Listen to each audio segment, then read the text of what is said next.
right, so we're picking up right where we left off. Got most of the front accessories and everything back on. Got the passenger side valve cover and all back on, and all the wiring reran where it's supposed to go. We went ahead and coated the turbo manifolds. We ended up having to cut and weld this part because the factory exhaust bellow had blown out from on 3. I only welded the one side so far because I'm not sure which orientation this needs to be in. So we're gonna test fit that, go ahead and get it tacked up, and then pull it out, weld it. We'll go ahead and coat that as well. We're gonna do, it's gonna be a bumper exit exhaust, but should be a pretty simple install. The single turbo is definitely a lot easier to get in here than the twin turbo setup we did on the F-150. So I'm gonna put you guys up on the tripod and we're gonna get to it. We're gonna test fit the headers and go ahead and get the on-3 AC lines on. I'm gonna get that on before I put on the passenger side manifold. Feel it'll probably just be easier. But let's go ahead and get this thing together and see if we can't get it running.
All right, guys, so we're at the stage where I'm completely finished with the oil pump gears. Everything that was disassembled for the oil pump gears is now assembled.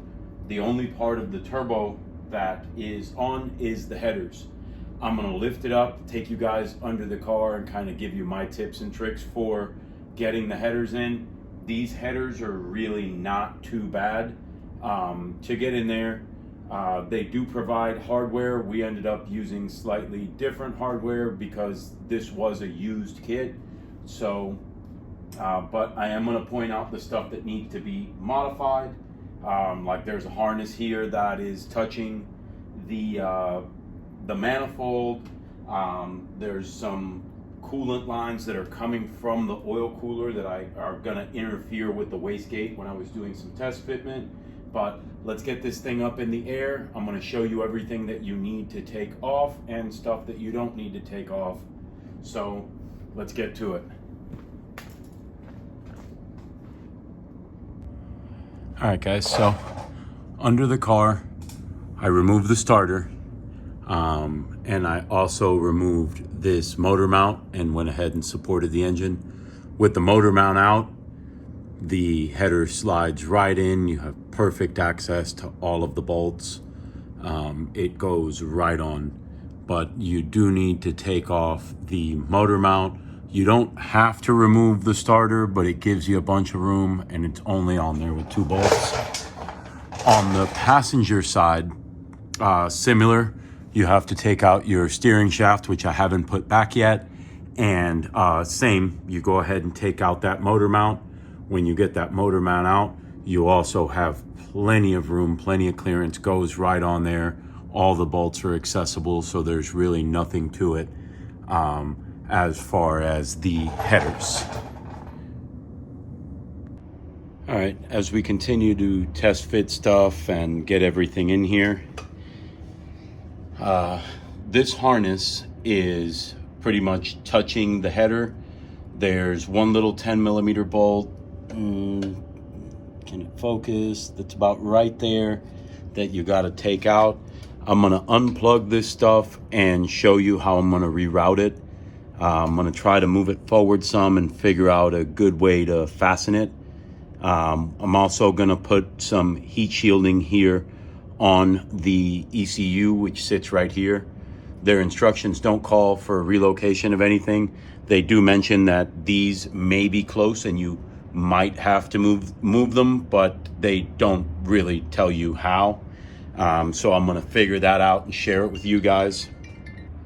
All right, guys, so basically our solution here is to go ahead and separate these 2 wire harnesses from each other.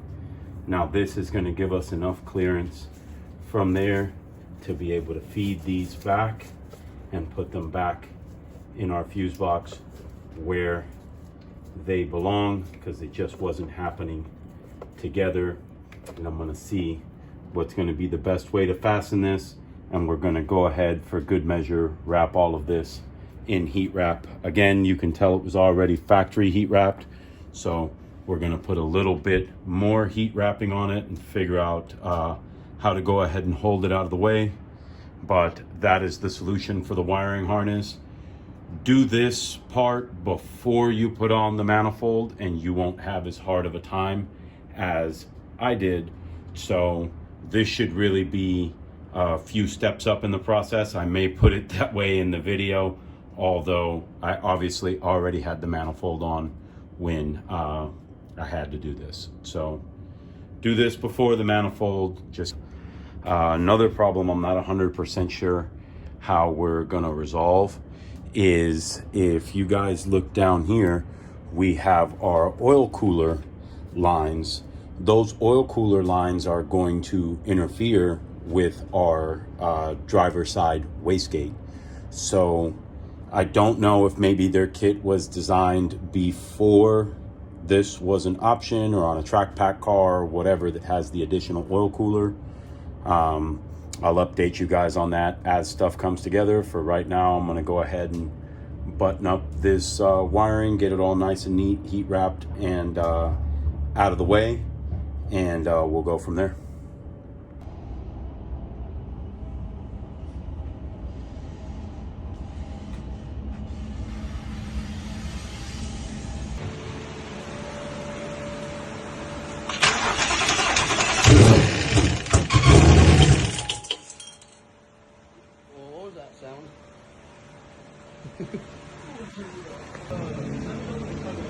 All right.